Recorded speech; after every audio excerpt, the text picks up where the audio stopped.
दीनू बाबा। जी छोटे साहब। दीनू बाबा एक बात पूछूं? एक छोड़ 100 पूछें। अरफान अभी स्कूल से वापस आया था। कमरे में बस्ता रखकर उसने पहले अम्मी अब्बू के कमरे में झांका। रोजाना की तरह दोनों मौजूद नहीं थे। वो दौड़ता हुआ माली के पास आया।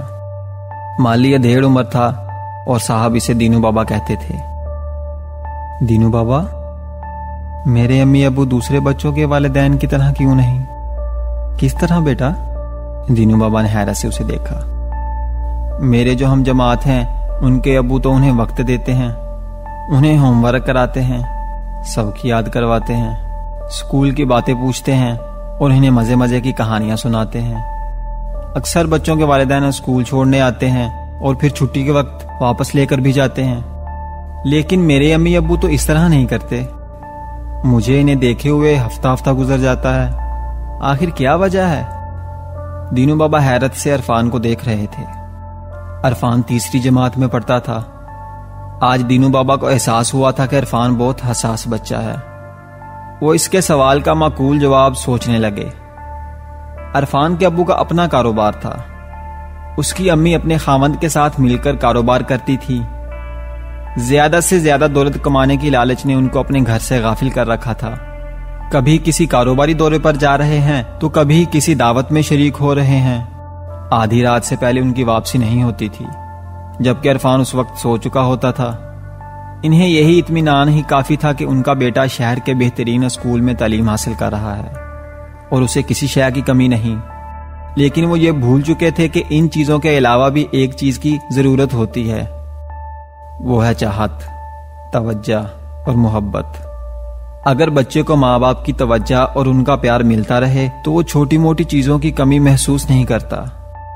काफी देर सोचने के बाद दीनू बाबा बोले, बेटा, आपके अम्मी अबू बहुत मसरूफ हैं।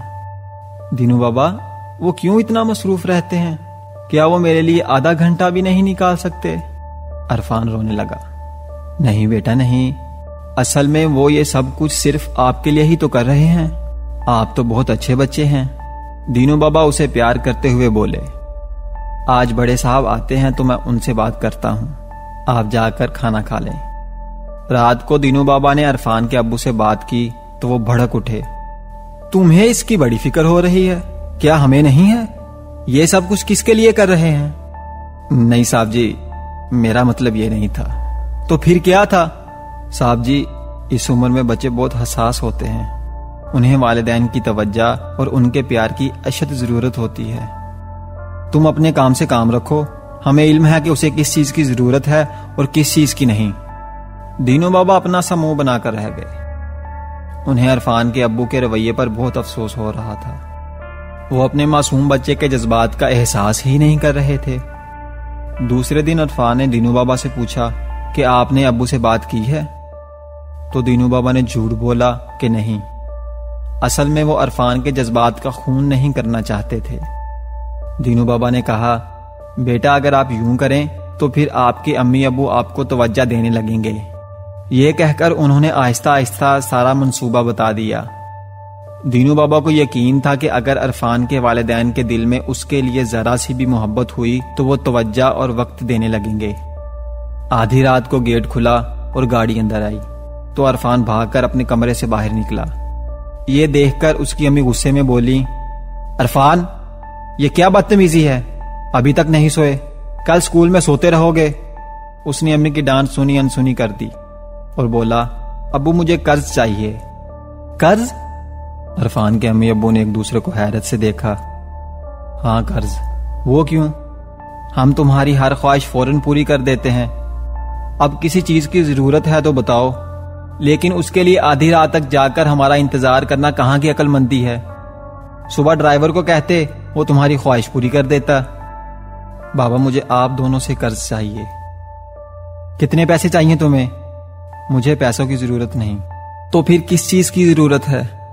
उन्होंने हैरत से अरफान की तरफ देखा। मुझे आप दोनों का 1 घंटा वक्त चाहिए। 1 घंटा उदार वक्त। लेकिन उस घंटे में आपका जो नुकसान होगा वो आप मेरी जेब खर्च से काटते रहिएगा। उस 1 घंटे में आप मुझसे अच्छी अच्छी बातें करेंगे, स्कूल का होमवर्क चेक करेंगे اور مزے مزے کی کہانیاں سنائیں گے۔ اس کے علاوہ مجھے کچھ نہیں چاہیے۔ اتنا کہہ کر عرفان جانے کے لیے مڑا۔ وہ دونوں حیرت سے عرفان کو دیکھ رہے تھے۔ آج انہیں احساس ہو رہا تھا کہ انہوں نے اپنے بیٹے کی حق تلفی اور اس کے ساتھ زیادتی کی ہے۔ دونوں دوڑ کر ننھے عرفان کے پاس گئے اور اسے گود میں اٹھا لیا اور کہا، بیٹا اب تمہیں کوئی شکایت نہیں ہوگی، ہمیں معاف کر دو۔ یہ سن کر عرفان کھل اٹھا اور اسے آئندہ کبھی شکایت نہ ہوئی۔